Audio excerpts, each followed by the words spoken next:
There's a lot more to it than that, too. Including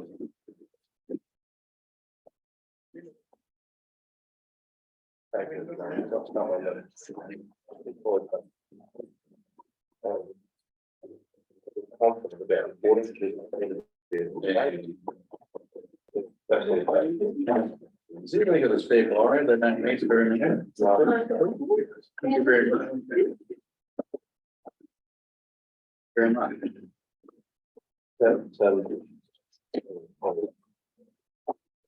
You can listen to terrible joke.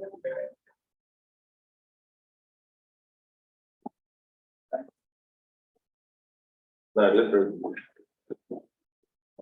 How are we going to plan?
Welcome those present in the gallery and joining us online for this council meeting. An expression of faith. We are honoured to serve our community. We pray for a community that is smart, culturally rich, prosperous, safe, connected and sustainable.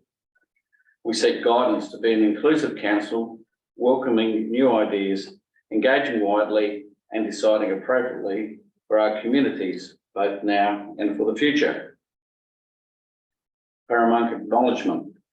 The Mount Barker District Council acknowledges past and present traditional owners of South Australia and pay our respects to the leaders of the traditional custodians of this land. We are honoured to be on the ancestral lands of the Paramount people.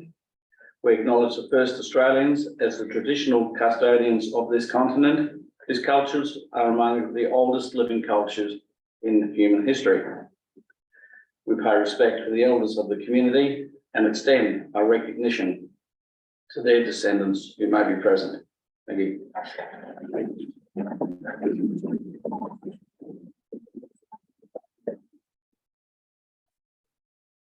We have no apologies or leave of absence.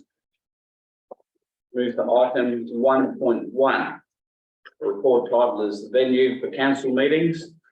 You will see the motion recommendation on the screen, and it's basically to determine that council meeting will be held at the Larratinga Pavilion, which is where you are now, until further notice, with the exception of the meeting in October, which will be at the then Soldiers Memorial Hall, and will continue to be held on the first Monday of the month, with the exception of January, when the meeting shall be on the third Monday of the month, as there is a public holiday Monday when the meeting is scheduled.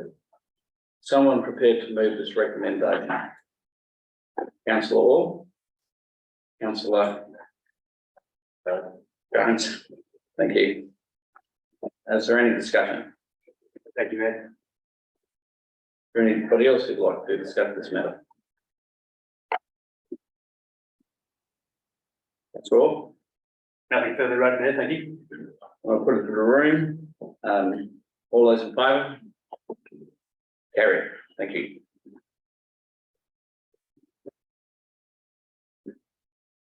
Questions from the gallery. Question time is a 15-minute segment at the beginning of the meeting to allow the members of the public in the gallery to ask questions. It is not a time to make a deputation, have intense discussion, or debate. It is simply to ask questions. Questions must be presented with courtesy and respect and must not be of a personal, intimidating, or vexatious nature. The questions are not restricted to those regarding agenda items, but they must be relevant to the council or be within the jurisdiction of this council. Any questions outside of this policy will be disallowed. The minutes will reflect who asked the question and the topic.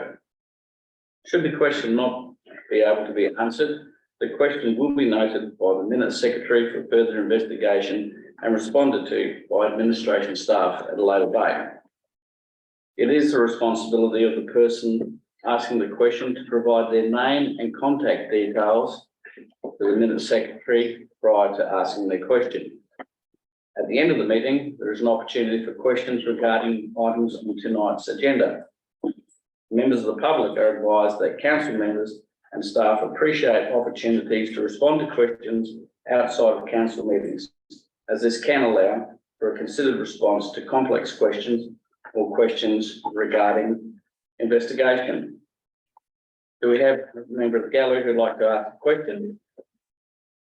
Please come up to the rostrum and name and where you're from, please.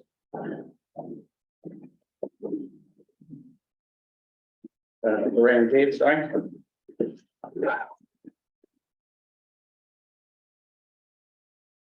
I'm Hawken, resident of Nairn for the last 20 years. Well, good evening all, and thank you for the opportunity to raise a question here on Paramount land. It is with sadness and hope that I must recognise also that the planet has just recorded its hottest week on record. My question is for Mayor David Leach. For context, Mayor, I would firstly like to acknowledge the Council's Climate Emergency Declaration and creation of the Climate Change Action Plan in November 2019. I would also like to cite the recent decision by both Victorian and ACT governments to ban fossil gas in all new developments and public buildings from January the 1st, 2024, which is next year. Considering all of this, and noting the meeting minutes of the 6th of February 23, item 12.2, building SA site, second largest city, Mount Barker, I would like to ask, will the council be reviewing its decision to continue to allow new gas connections in our rapidly expanding community? If not, then is it the view of this council here tonight that the said decision aligns with its stated emissions reduction targets and its duty of care? Thank you for your time. Thank you, Mr. Hawking. This council doesn't have a particular capacity to allow or disallow gas connections to homes. That is predominantly a matter for the state government. It is also market forces, and it is something that is of serious concern to this council. I remember the debate you referred to, and it was a very close vote on a certain matter to do with gas connections. This council takes it very seriously, our responsibility for the next two generations and the ones that follow to do with carbon emissions.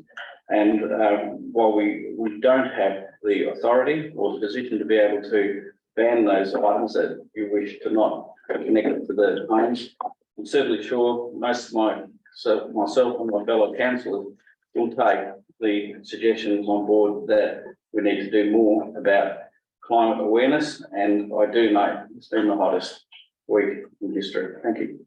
Does that help with your questions? Sorry? Does that help answer? Yes, it does. So I'm assuming if it's not the council's decision, then it must be an SA government decision. Is that what we're saying? You're absolutely right. Thank you.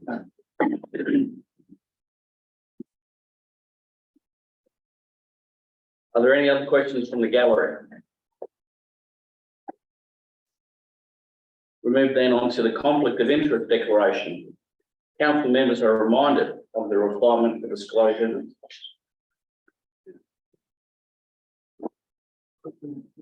Thank you. I'll turn the page.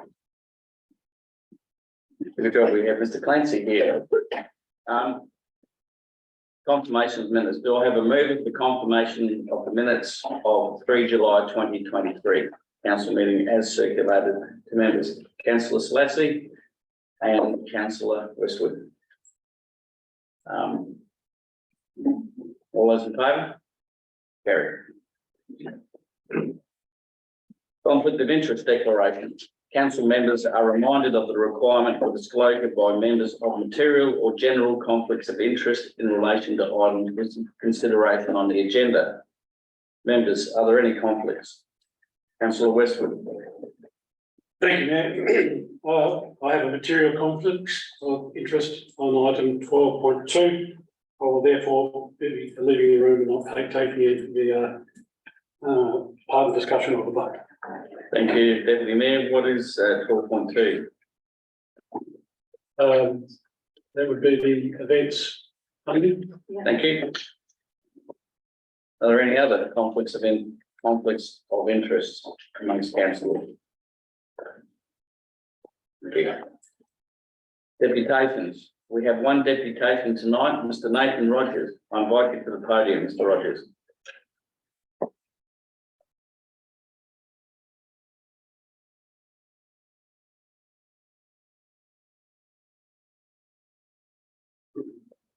Hello, I'm here speaking as the chairperson of the Friends of the Library at Mount Barker, and I'm talking to why your community library needs a Facebook page.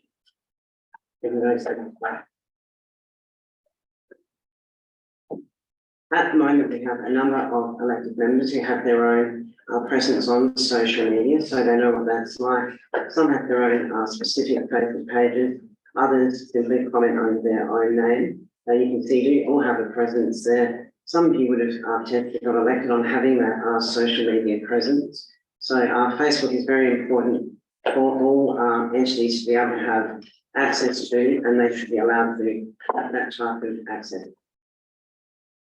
When we're looking at a library Facebook page for the library in Mount Barker, it's very much first and foremost a customer service issue. So it's for customers who go into the library and potentially new customers. And it's also a friends of the library issue at the same time. In 2019, the Mount Barker District Council merged the library and the council Facebook pages together to make one particular central Facebook page. There wasn't any engagement on that particular issue. So a lot of people, and even including myself, we were forced onto a Facebook page and didn't particularly want to be part of, but we didn't have any say on that particular matter. There were some people who did ask questions about merging, and that meant that their usual library listing for people of council announcements, and they would also have to go separately elsewhere to find out about a whole range of other matters and topics, and they're still having to do that today. We have figures from research which show that at least 50 libraries across the state have their own Facebook page out of 68 council. There are more than 50 libraries because some library services have multiple branches. With Mount Barker and Belfast Bay, council being the only in the more Adelaide metropolitan, closer to Adelaide area, with no library Facebook page. The library a number of years ago had previously tried to get a library Facebook page back in place, but they were internally defined back for the business case, but that now internally defined. Now, libraries do have their own Facebook page. One very good example comparable to Mount Barker is Mount Gambier Library, because they have a lot of activity there throughout the whole year. So if you're looking at this particular Facebook post that relates to a after school chess club, that's a very basic activity, but it's not something that's necessarily going to cut it for a council Facebook page.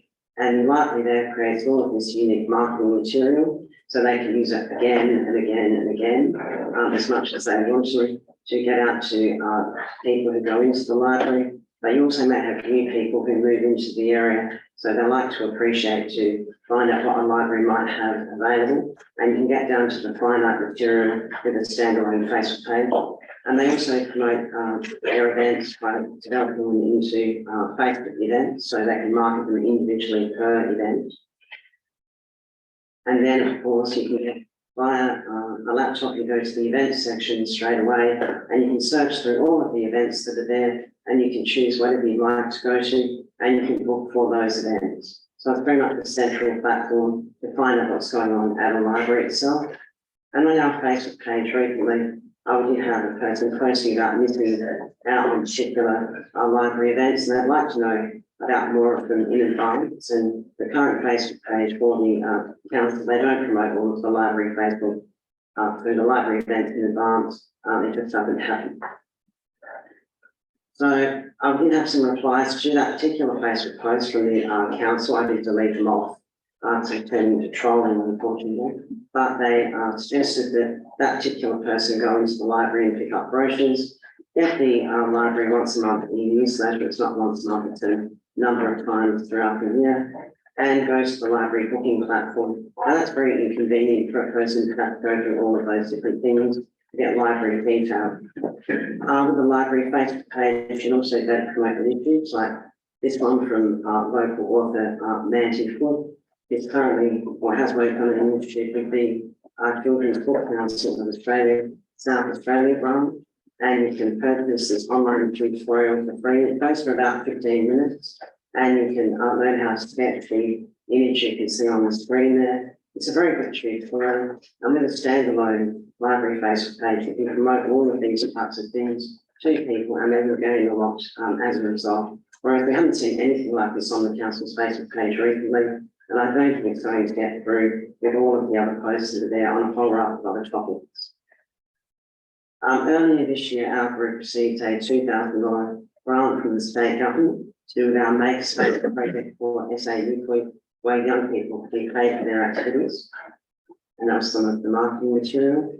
This is some of the marketing material also, and the activity. That's one of the photoshops from the library itself and two of the young people involved. And we're getting a lot of outside grants from elsewhere. Unfortunately, we couldn't get the actual activity for the grant promotion put on the council Facebook page. It was declined, essentially because it was not supported or endorsed by the council. And that's despite the fact the activity was allowed at the library. We used the trestle tables there. We had posters put in the library, and the library, of course, is a council service. We did eventually get something put out much later, but it was past one of the activity dates and was part of a community notice board post, and it didn't make any sense at all. So I was a bit shocked about that, but that's what we ended up getting. But we did get a recent post about the council giving away a piano. I don't understand why or how that's relevant to a local council, but we had a $2,000 grant program to promote, and we couldn't get that through the council Facebook page at all, to our satisfaction. The friends of the library groups elsewhere across the state, they get their activity promoted via their library Facebook pages. That's in Mount Gambier. The friends there sponsoring an SA Youth Week activity there, so they're able to, it's not a problem there. The Victor Harbour Library and the friends there promoting their fundraising events and activities they're sponsoring. And also Adelaide Hills Council Library Services and their friends of the library that are promoting on their Facebook page, so they don't have an issue. At the moment, the council has a range of social media elements, including their Facebook page, their Instagram page from 2022, a Twitter account from 2022, and a now council monthly e-newsletter from 2023. And we have all of the content now, it's virtually the same per platform, yet the library can't have its own unique standalone Facebook page with some of the elements that I've highlighted today, but we have all of this other content. Now, if you look at some of the Mr. Rogers, would you be able to cut to? yes, it's nearly finished. I know, but can you cut to the last one? Yes, ma'am. So we've got a lot of content there from the council. I can't do it. Recommendations, this is the last one here. The rules around the Facebook page for the Friends of the Library and Art Incorporated have worked out. So the groups are the level playing field to other Friends groups across the state. The council revised the current social media and communications working, and the council looks into all options into how a library Facebook page would work and how document can be styled. And that's it. So thank you very much for the ability to present. Most likely we need something along these structures lines to get any change put to a full council. It's going to have to come from elected members of the council. I've received an email from the mayor saying the staff here won't allow the library to have their own Facebook page, but will have to come from someone on the floor of the council. And getting those basic rules changed, particularly for the friends of the library itself, so we don't have our posts blocked, that would be appreciated. So we've just got another $1,000 grant from an outside source, so that's not a council grant, but we will probably have activity with that at the library itself also. Thank you, Mr. Rogers. If you could stay there for 1 second, does any member of council wish to ask a question of Mr. Rogers? Councillor Jones? Thank you, Nathan, for your interest. I was going to ask, what is it that is not coming forth on the council's Facebook page that you would like to see in the library? I do note that one of the events that you flagged that wasn't advertised on the Facebook page, the cultural event, was actually on the Facebook page on June. Sorry, I haven't finished yet, Nathan. That was actually advertised and there was an event. So I'm just trying to understand, rather than having two spaces, what is it that you're not getting? Because the events are certainly being advertised. The one that you're referring to, that particular post, the person referred to one event that was posted, and another one relating to native foods that wasn't promoted, and there are a lot of others. I think that one was true. Yeah, so the one that native foods they did want to go to, that wasn't promoted on the council's Facebook page at all, and there are a range of other events that aren't either. That question, anybody else got a question? Councillor Cropper. Yeah, thanks for all the work you do, the group, Nathan, but I'm just wondering whether a standalone Facebook page would get less exposure through this visitation, being the larger one. Well, but what you'll find is the library Facebook page where it was before. It was a very popular Facebook page. There's a lot of people there. And so the council, I think, wanted all of those clients over their own Facebook page. What you'll find is the numbers will build up over time, and people can go there for a central source to get lots of data and information about events and activities that do come into play. And you'll find the numbers increasing. At the moment, we have as much as 15 gaps before you actually get a post about the library under certain circumstances. So that's a lot of gaps about a whole post, that whole raft of the things that may not interest you at all. In terms of what you might be interested in as a person. And it's very difficult to go back and scroll through all of these posts that have nothing to do with the library at all. And so people are there not because they want to be, they were forced into it, as I pointed out this evening. So you only know these things unless you try them out first. So you need to give them a chance to see if they work or don't work, and you don't know unless you try them out. Thank you for that answer. Councillor Bowe. Hi, Nathan. Thank you very much for your presentation. I'm sympathetic to what you're asking, so I don't know why the decision to move face to face was made, but I would say you may limit the number of the traffic through an independent Facebook page, but I think you'll find that you get a much more targeted sort of audience there. And I understand and agree that there is a lot more nuance in what the library itself would want to be promoting. The council Facebook page obviously has to cover a whole large spread, and I would agree. I think what the library is looking for there may get lost in that. My question would be, and I've experienced with other Facebook pages, can you sort of ensure the governance of the page? If it goes independent, it obviously has to be responsive to the council as a whole, and my concern would be that that it falls into the wrong hands or is mismanaged in some way, and that would. Yeah, what I suggest for some people is the council communications manager. They're responsible for a library page and also a council page. That's my highlight of some of the workload they're doing at the moment. So they've posted more on the council Instagram page.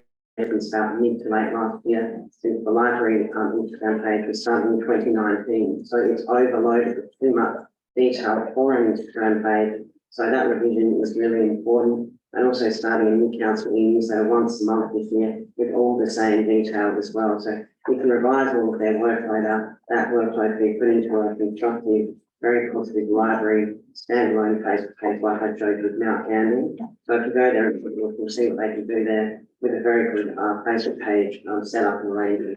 Thank you. Any more questions? Thank you, Mr. Rogers. Thank you very much. You're welcome. Now move to item 6, questions with notice. No questions on notice were received. Item 7, questions without notice. Members, are there any questions without notice?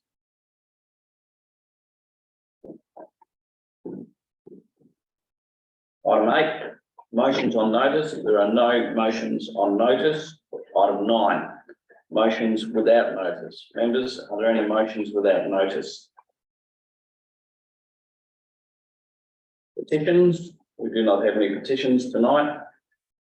And item 11, recommendations from committees. There are no recommendations from any committees. Item 12. We come to reports for decision. We will deal with each report separately. Members, the first report is the Southern Hills Local Government Association subscription fees and key action plan. Is anyone prepared to move the recommendations? Councillor Grosser, and seconded Councillor Jones. Councillor Grosser. No, thank you, Mayor. Yeah, a couple of questions, I guess, around it, reading the report. I think it costs $120,000, pretty closely, for wages, looking at the finance report. I'm wondering whether that's one full-time staff member who they employ, or what the arrangement is there. Whether there's enough for this person to do to be costing $120,000, and likewise with the figure of $6,000 for auditing, but reading page 11 though, it says the Southern Hills Local Government Association is a relatively unsophisticated transaction-based organisation with no asset base other than bank and investment accounts, with minimal liabilities and no borrowings for a capital expenditure program. So it just seems a lot to me for a fairly sort of, I would have thought it'd be a fairly simple auditing process. And yeah, noting that the report says we get special road funding for being members, but I assume we get that funding regardless. That it's not just through, as I can see, by the Southern Hills Local Government Association. So yeah, just those questions around sort of value for money as far as our contribution. Well, that's fine. I'd invite Mr. CEO to either answer or delegate one of his staff. Then you have a microphone.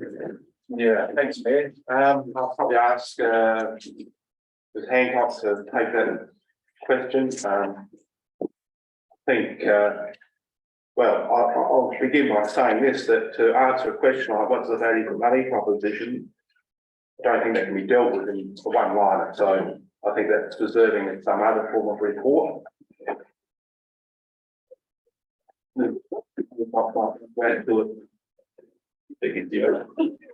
Chair, certainly the figures in relation to the employment as per the budget paper that you have in front of you, which there is that tells how much you take on the employment costs into account of around about 119,000. That is for an executive officer. There are some secretariat support that is provided through councils. But in essence, the regional subsidiary has one employee. So in terms of value for money, we can certainly bring some further information forward for you through some memos to elected members, and then we'll see whether a report's derived. Thank you, Alison, and CEO. I think a memo or even a briefing would be useful. Thanks. Finish, Councillor. Thank you. Councillor Jones. No, thank you. And the other member.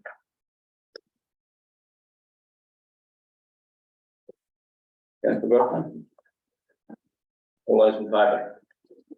Carried.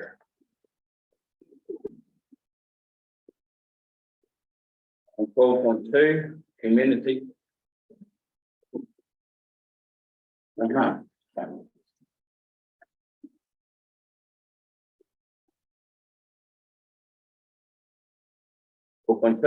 Report titled Community Event Support Program 23-24.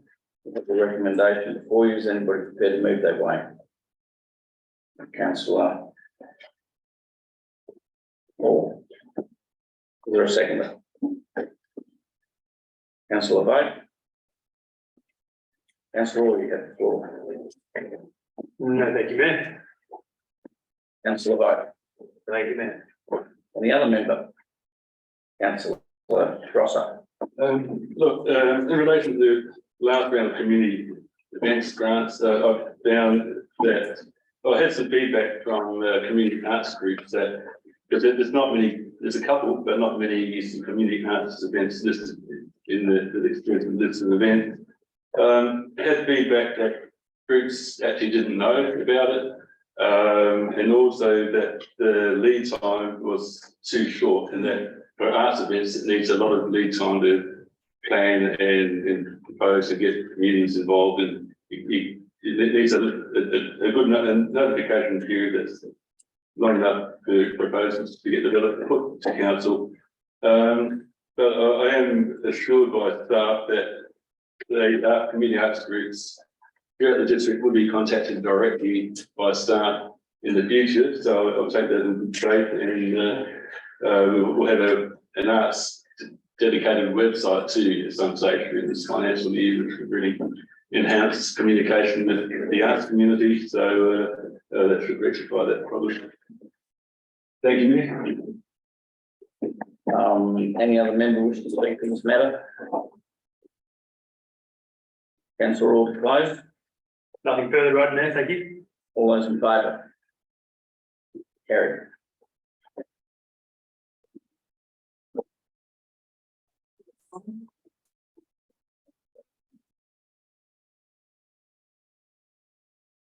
So wait for a moment when Councillor Westwood returns to the chamber.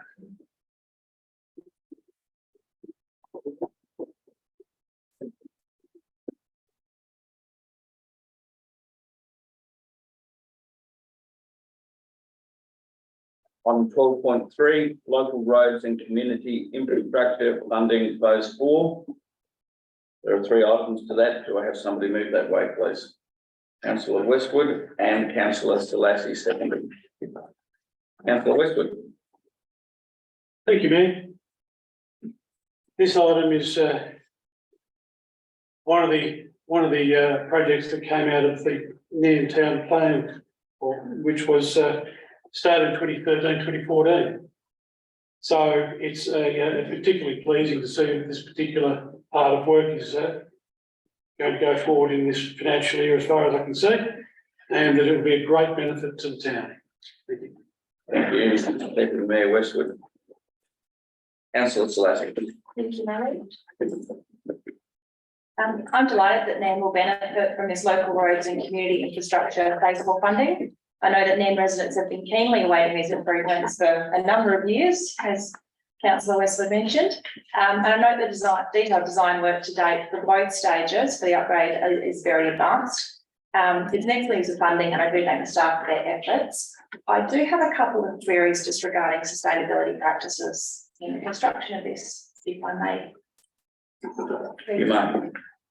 Thank you. I was just wondering, I've looked at the technical documents, I don't have a technical eye. With regards to such a large area to reseal, I was wondering if they're looking to promote the use of recycled materials in the asphalt mix. Additionally, the clay pavers, the 50 mil permeable pavers, are they permeable? Was a question. And are we giving consideration to water sensitive urban design opportunities in the landscape garden beds?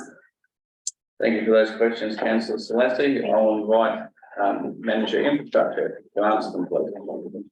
Through you, Chair. Thank you, Councillor Selassie, for your questions. We're only talking today about sustainability initiatives within projects and council's commitment to those environmental outcomes, but these through the use of recycled products. And council signed up 4 years ago to a trial program with LGA around using recycled products in our projects substantially. And so we've got a history of doing that, including using recycled asphalt in our payments. So we've got a long-standing practice of incorporating that. Specifically for this project, I think you've raised some good examples. I don't have the full details in front of me, but I'll be happy to report back to all the council in regard to some of those opportunities that we can find now as part of this project. And I think that the examples you've provided are very good, so I'll provide a report back on that. Thank you, Mr. Burton. Is there any other member who'd like to speak to this matter? In that case, councillor Westwood to close. Nothing further, thank you. All those in favour? Carried.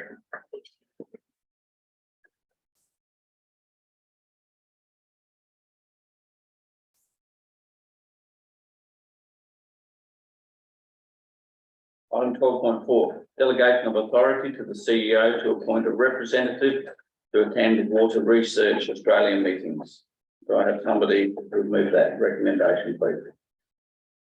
Councillor Stalati. Councillor Harding, second. Councillor Stalati. No, thank you, Mayor. Councillor Harding. Thank you. Any other member? Sorry, Councillor Rossi, did have your hand up? You're just wondering, the water research of Australia Limited. That's, I think your statements are pretty, this relationship of that to the Australian Water Association. It seems to be a sort of big advocacy group in the country, and I assume the members of AWA, is that the case? So that's the point of difference between these. It's a meaningful, the kind of work they do. Thank you, Councillor Grosser. Dr. Edmonds, if you care to answer the question. We are AWA members. We are also WABA members. Water Research Australia is slightly different and it's purely focused on research.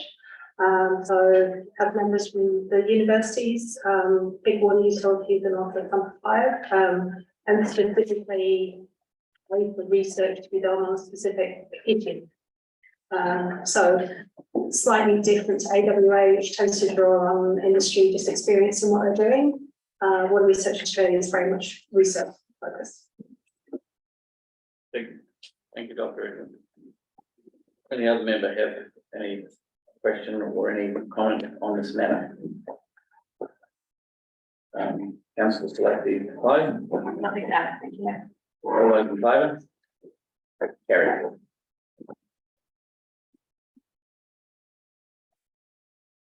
Item 12.5, proposed establishment of a wastewater subsidiary. Someone prepared to remove the recommendations together as printed. Councillor Hewitt. And seconded by Councillor Westwood. Councillor Hewitt. Thank you, Mayor. It's very straightforward. Nothing more to add. Thank you. Councillor Westwood. Thank you, Mayor. There's been an enormous amount of work on this by staff, for which they need to be acknowledged to get us to this particular point. And I can only commend staff for the work they've done and recommend the recommendations to. Thank you. Is there any other member which would speak on the matter? Councillor Seeger. Thank you, Your Worship. I concur with Councillor Westwood's comments. This represents a significant step.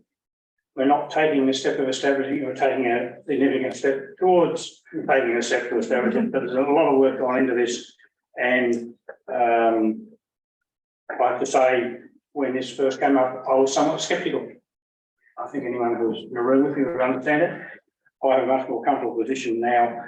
I believe this is a really significant move on council's behalf, and I fully support it. I think it will stand our community in good stead and clearly establish the difference between a general council operations and really the wastewater services, which generally are provided by SA Water, and that is little understood by community. So I think this is a really positive step and will allow the development of a more highly skilled and focused staff to deal with what is a very complex area of enterprise. Thank you. Thank you.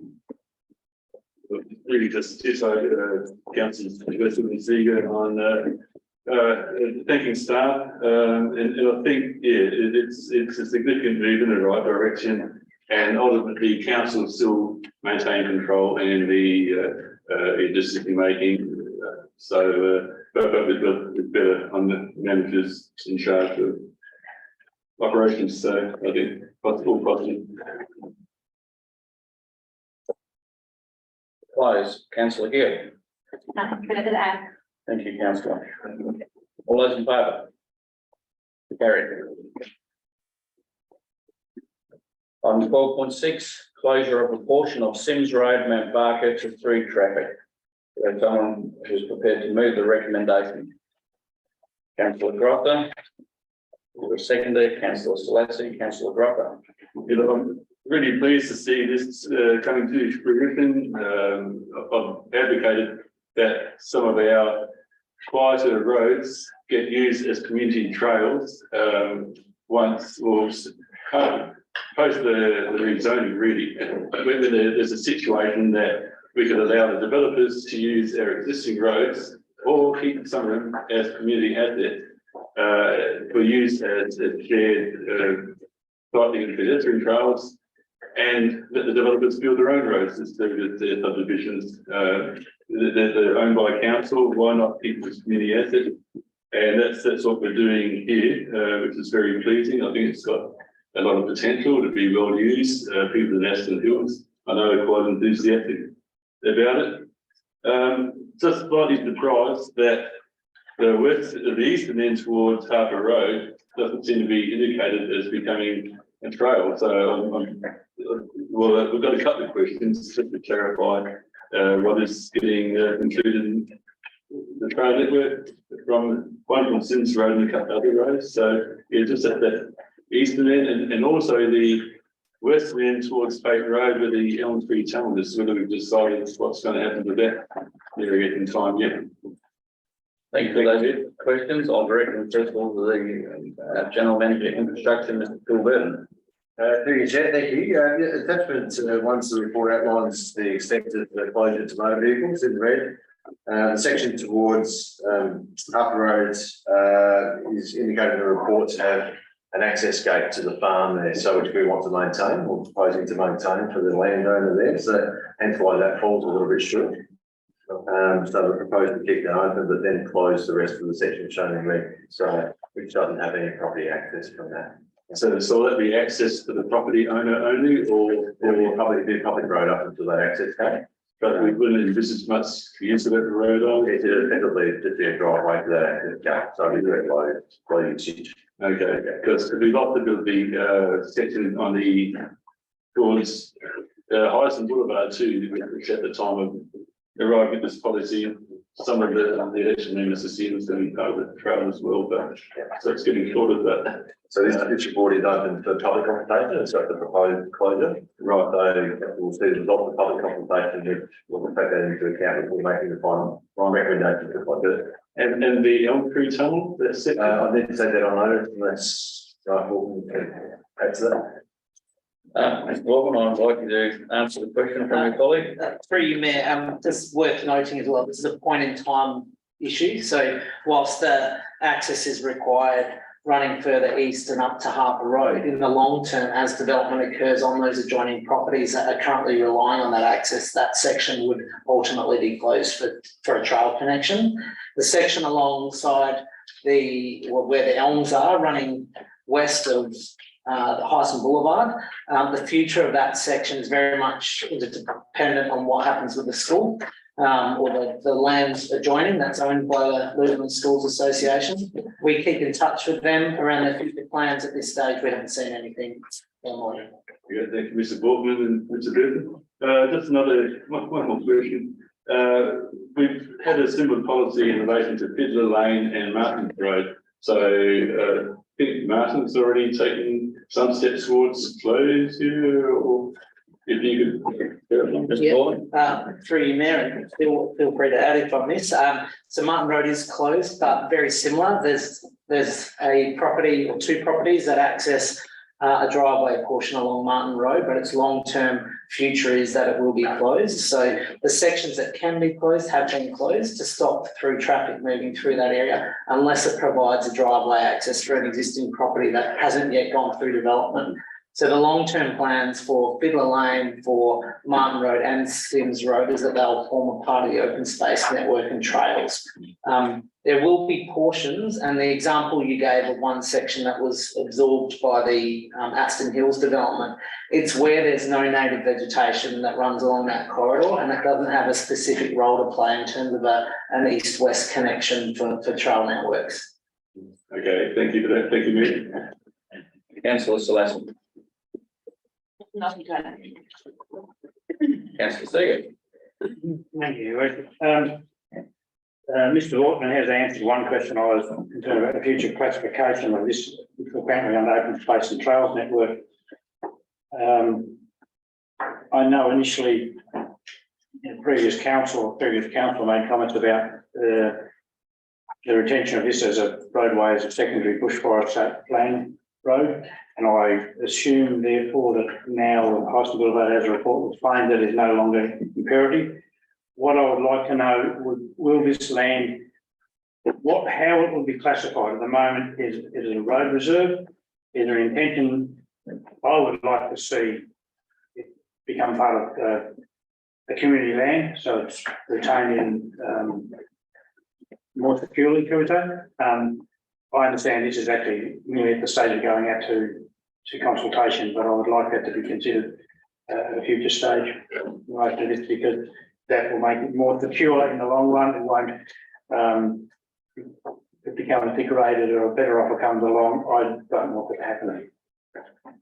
Thank you, Councillor Seager. My understanding that it will remain as a closed road reserve if the consultation, and if that's the will of the council, and that ultimately a road reserve, unless I'm mistaken, can be converted to a reserve or a public parcel land. Am I correct? Whoever knows more about it than me. Through you, Mayor, responding. Yes, the council can make the decision to make it community land. Typically, that would be the case if an area of land is being closed and it's being be retained in perpetuity for community purposes. That would be my intention, or desire at least. Thank you. Thank you. Any other members wish to speak to this matter? Councillor Gloucester, anything to close? No. Thank you. All those in favour? Carried.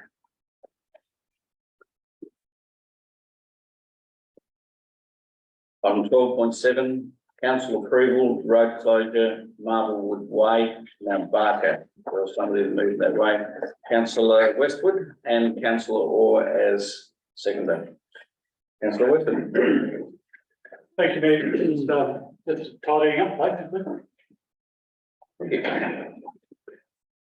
Councillor Orr. Thank you, Mayor. Just thank Mr. Ulan for his work on this issue, and I've got every faith for him and his team to carry out the rest of it. Thank you very much. The other member, Councillor Seager. Thank you, Your Worship. I'm a little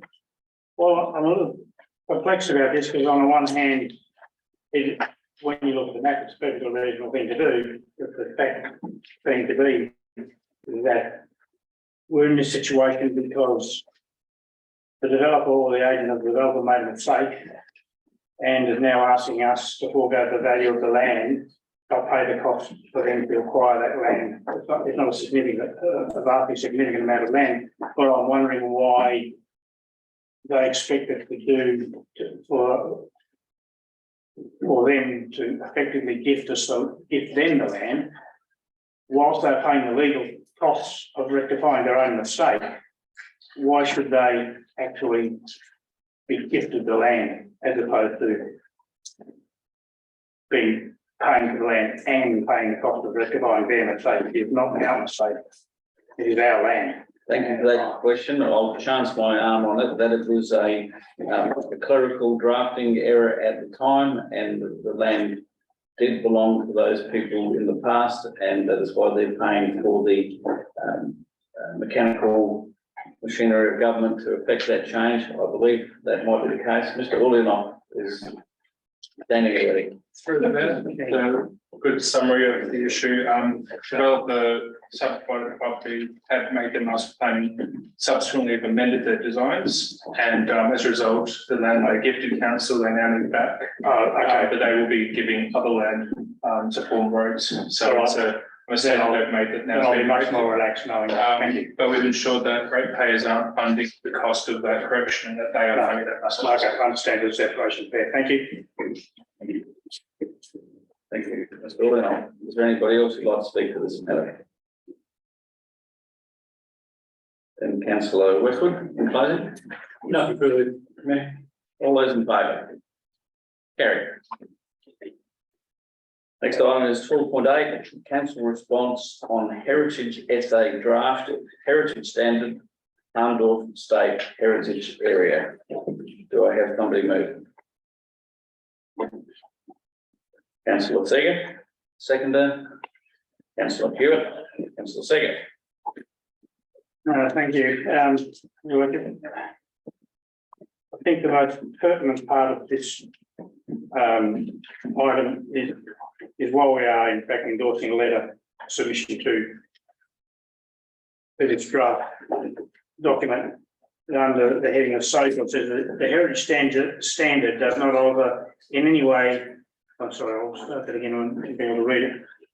The heritage standard does not alter any of the criteria with the planning and design code for assessment, but rather provides guidance on how they are to be interpreted for the Arndorf State Heritage Area. This should improve cohesion, understanding across the community.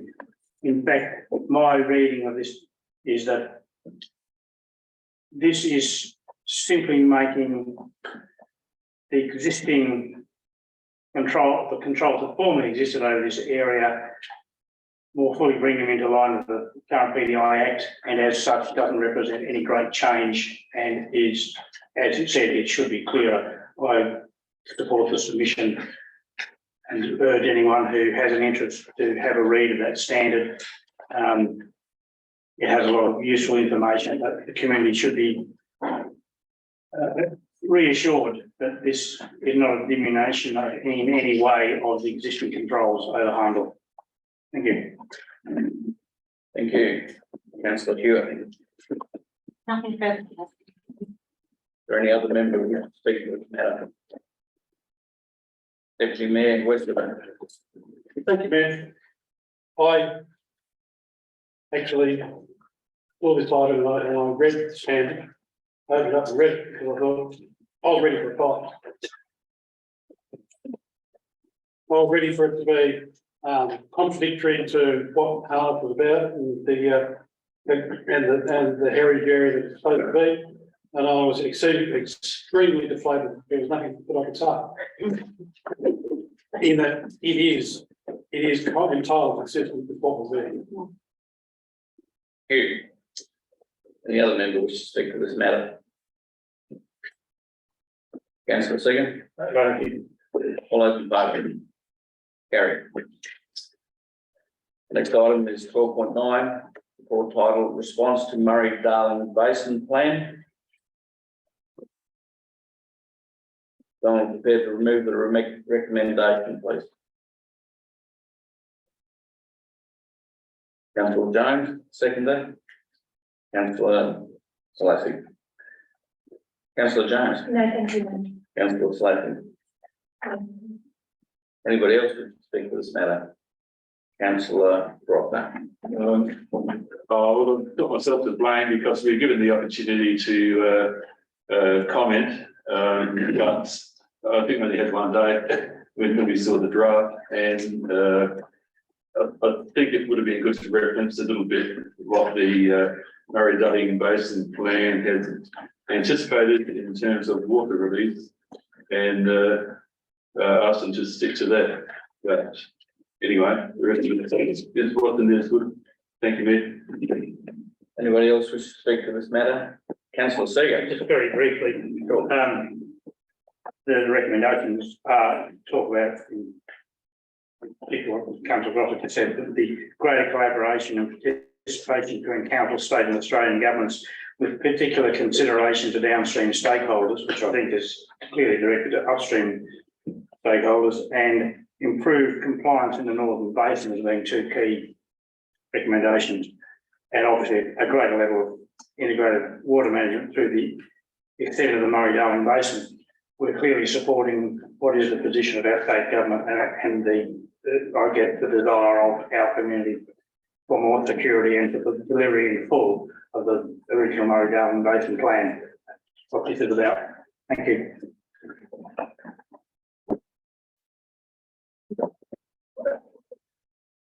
Any other member? Wish to speak to this matter?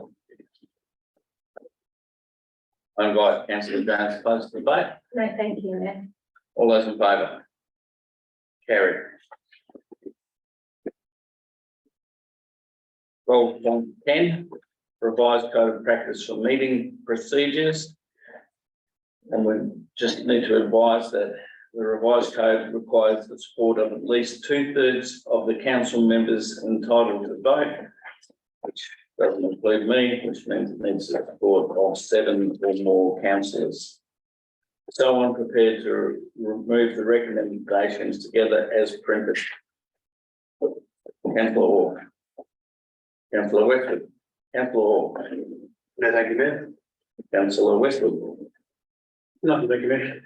Any other member? In that case, all those in favour? Carried. 12.11 or 12.11. Updated code of practice for access to council and committee meetings and documents. Is someone prepared to move that recommendation? Councillor Jones, seconded. Councillor Harding. Councillor Jones. No, thank you, Mayor. Councillor Harding. No, thank you. Any other member? In that case, all those in favour? Carried. 12.12, ward donations. We'll have them coming up on the screen as we speak. While it is preferable for them to be sent to the minute secretary prior to the meeting. Is there any other last minute additions, please? In that case, can someone move that? Sorry, did you want to speak? One being written up there, just down there. I've got it in the health right to the Thank you, councillor Vogt. Better now than never. And thank you for catching me. Okay, can I have someone move that we adopt councillor Orr, councillor Selassie seconding? Any debate or questions about it? Then nobody would speak. All those in favour? Carry. Thank you. Information reports, item 13. We have 2 information reports for noting on block. If I can have a mover and seconder, I'll then open up for discussion each report separately. Do I have someone move that we note the information reports on block? Councillor Hewitt, Councillor Selassie. Councillor Hewitt. And nothing like that. Councillor Selassie. I would like to speak to the council volunteer program. I just wanted to say that I was really heartened reading this report and it actually made me smile. To have this level of community engagement and support, which is over 19,000 hours of time generously donated by our community members this year alone, is staggering. I thank the council staff who support the many volunteer programs on offer, and my heartfelt thanks goes to volunteers who give their precious time. We value their contributions. Our community benefits immeasurably, and we just couldn't do without them. So thank you. Thank you for those words. Would anybody else like to speak? Councillor Harding. Thank you, Mayor. Following on from Councillor Selassie, I would also like to thank every one of the volunteers and staff members involved with the volunteer programs. They do such important work for our community and the environment, and it's often very quietly and behind the scenes. It's truly wonderful to see that our sense of community is continuing to grow along with our population. Thank you. Councillor Groff. Yeah, look, great to see above state average rates of volunteering, and that's some of the volunteers are winning awards. It's a slight challenge to council that I think having to maintain that with so many new arrivals, people who don't necessarily relate a lot to the district because they're from outside. But there's an opportunity there because they want to connect and engage with our community, and volunteering really provides one avenue through which they can do that and make social contacts. I'm really pleased that we now have a volunteer development officer doing good work.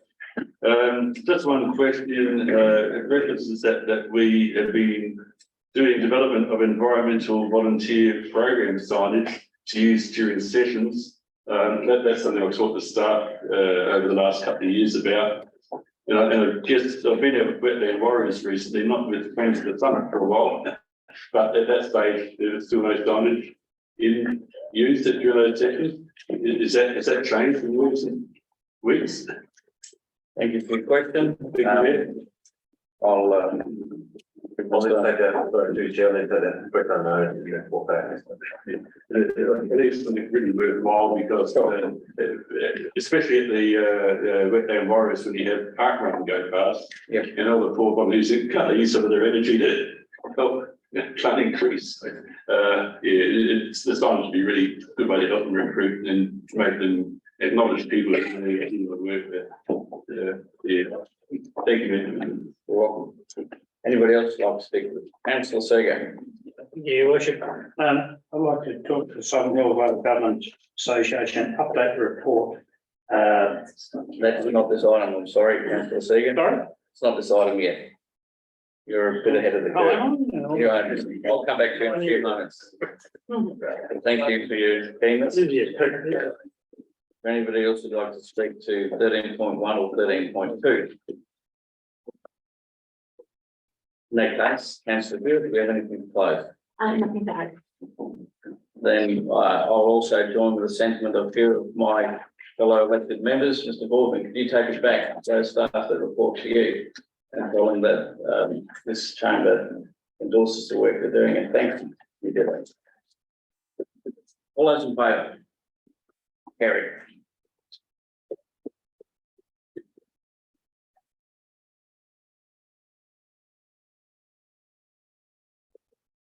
Item 14, quarterly reports. We have one quarterly report. Would someone like to move that way? Councillor Seager. And the seconder? Councillor Westwood. Councillor Seager, do you wish to speak to this quarterly? Indeed, I do.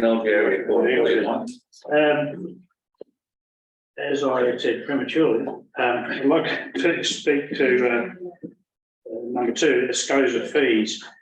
It's said that a report was tabled on the SCOSA oversight fees at the last board meeting, which prompted a wider discussion with both Yancoal and Adelaide Hills Council.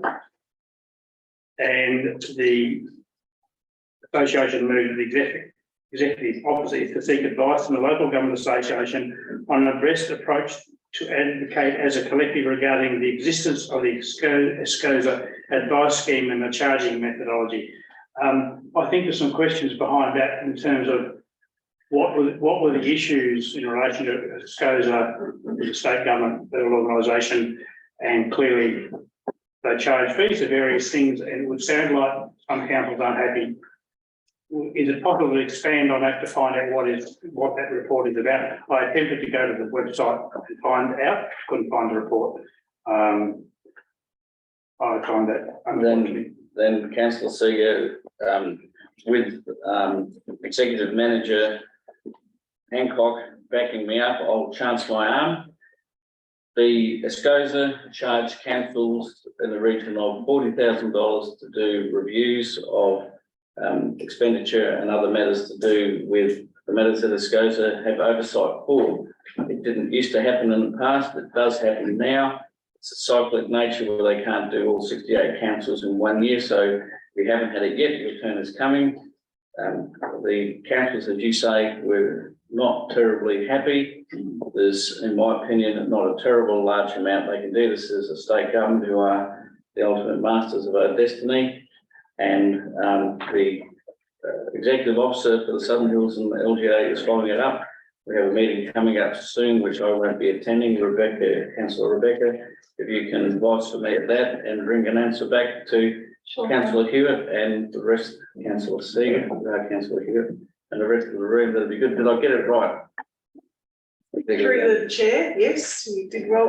But as part of the local government reforms, the state government brought in a rate oversight mechanism across all of local government. There is a 4-year horizon of which all 68 councils will be going through a rate oversight scheme, with the ESCOSA being the actual oversight body of that. So it's looking at the strategic alignment of councils' long-term financial plan, its strategic plans and asset management plans. It's a fairly robust process, and the councils that have been through that process already, they've shared with the Southern Hills Local Government Association their experience.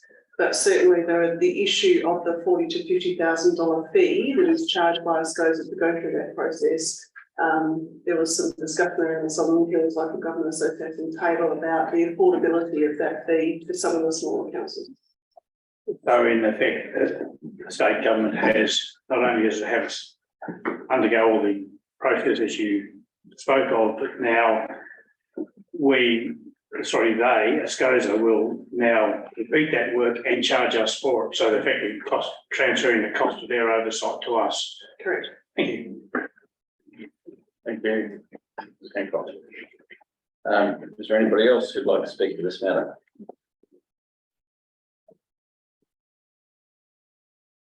Councillor Second? No, nothing to. All those in favour? Carried. Item 15, Mayor's report. As you can see from the report there, I have progressed from practice or previous ways of doing this, instead of listing every single item, which a lot of people are not greatly interested in. I have gone through several issues, particularly around what we've been doing with the Aboriginal people who live in this area and making sure that we have appropriate respect for those people. But it's come to the part of the meeting where this is a Deputy CEO, Mr. Brian Clancy's last meeting. And I'd just like to place on record and note the attendance of previous Mayor Anne Ferguson. Thank you for coming along tonight and make this a night for Mr. Brian Clancy. I know you and him have worked together tremendously over many, many years. It's not up to me to make a valid victory speech for Mr. Brian Clancy. What I will say is what I've put in there, it's meant from my heart. This is a man who has worked all of his life for the betterment of society. He is a very good man, and I expect the CEO at some stage to say some words for him. But at this stage, I'd like you all to stand up. This man, what you deserve.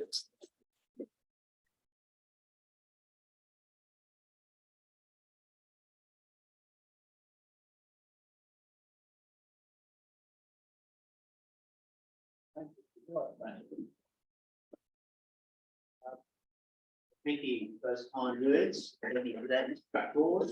Thank you, Anne, for being here tonight. I look forward to watching on with interest. There's a lot of knowledge and experience in this room. This room's got a lot of responsibility to take the community forward. It's some really exciting times ahead. And I'm sure each and every one of you has the best interest in the community at heart, and you'll do a good job. So I wish you well. Thank you. CEO. We'll be very brief under the circumstances. My words will be saved for the staff's farewell. Thank you, Brian, for your support. It's as the Mayor's so well said in his words, loyalty has been unquestionable and steadfast. Brian's played in the, and he'd like this, the football equivalent. He's probably up to well over 200 games for the Sandful and nearly 300, which might make him eligible for life membership to this council. Free entry. For every one of his games he's played, the council being a cracker. And we'll miss him. No doubt about that. I wish him all the very best for the future. And, yeah, thank you, Brian. Thank you, Mr. CEO. At this time, I'm going to break from tradition for a second, and Anne Ferguson, if you'd like to say a word, I know you're back there, and I know you've worked with this man for a long time. It says a mayor's report, it doesn't say which mayor's report. If you'd like to say a word, I'd be obliged. If not, thank you for coming along.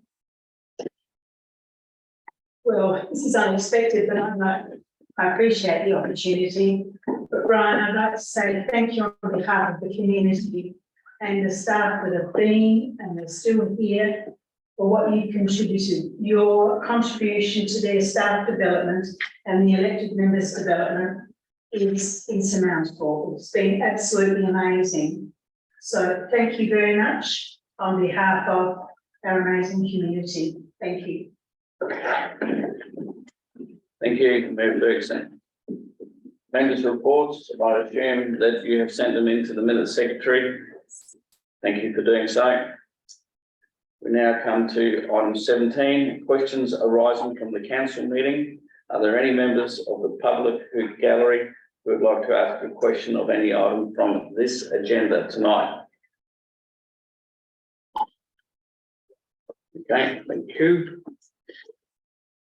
Right, we're now going to go to confidential reports, and we have 2 confidential reports to consider, and I'd like to move that council pursuant to section 93B.